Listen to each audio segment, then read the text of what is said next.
Welcome to Where You Live on Shaw TV. I'm Janice Gummison. Today our show is all about the Thunder Bay Public Library. I'm here with librarian Jessie Roberts. Now, Jessie, I was on the internet today trying to research this, and I was very interested in knowing that libraries have been around for a very long time. They have. Yeah, even here in Thunder Bay, library service has been a long-standing feature of our community. Library services first began here in Thunder Bay around approximately 1876 when some of the employees of the CPR set up a reading room and a bathroom at the within the grounds of Old Fort William, so that roughly once a week they could go and improve their minds and have a bit of a wash. And I wouldn't put the two together normally, not necessarily. You know. And then later on, a few years later, the Fort William Library was created, and there was a Westford Library as well.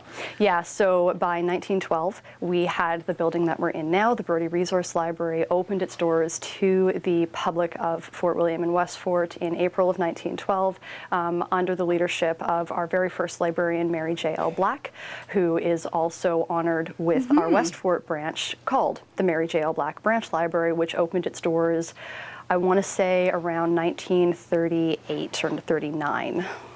Now, libraries are typically the place where you would go read, do research, take out books. Yep. With the internet now, libraries have evolved and changed quite a bit. Yeah, the library as it is today, and I think you'll find this in any city that you go to, not just here in Thunder Bay, but here in Thunder Bay and across northwestern Ontario, public library services are not what they were 40 years ago. They're not what they were even 5 to 10 years ago.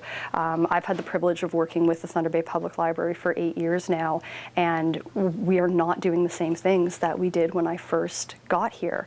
You know, we do the standards. You know, we're surrounded by books. We always have books of print and digital formats that our patrons can borrow and use for recreational or research purposes or whatever else they need to do.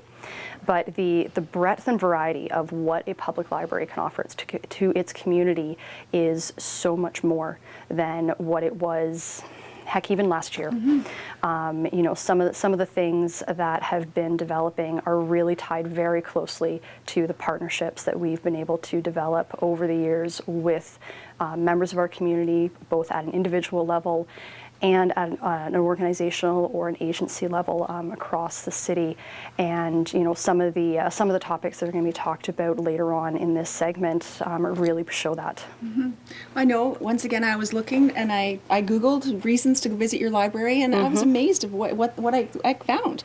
You know, my thing is I love the feeling of reading a book. I like I'm not an ebook reader. I want to have the book in my hand. Yep. You know, and that's a great reason. You can read for free. Come and take out a book and you can read for free. There's classes, there's meeting new people. There's so many reasons to come to your library. Yeah, and what we find is that when someone comes into our doors for one reason, they come here with a single purpose, and then we have that opportunity to connect with them and to introduce them to different things, like you mentioned, classes. So we might, over the course of a conversation, be talking with somebody who has come in because maybe they are caring for a family member who's just had surgery and they need information about that, or they just need a book to read over the course of the weekend. Maybe they're going to camp. And then we start chatting, and we find out that they're really interested in their family history, and we tell them about the genealogy workshops that we provide for free. Or they might be interested in the fact that March break is coming up very soon and they don't know what to do to help with the time off that their children are going to have. Or maybe they have grandkids that are going to be staying with them, and all of a sudden we sort of lay out for them everything that's going on at all of our locations for something like March break, and every day is jam-packed and it's all free. Right. Well, I know that was one of the reasons we wanted to start Where You Live with the Thunder Bay Public Library, because there are so many services and things that you do here that I don't think our community knows about. And coming up a little later on in the show, we are going to be talking about some of those great services that are provided by the Thunder Bay Public Library.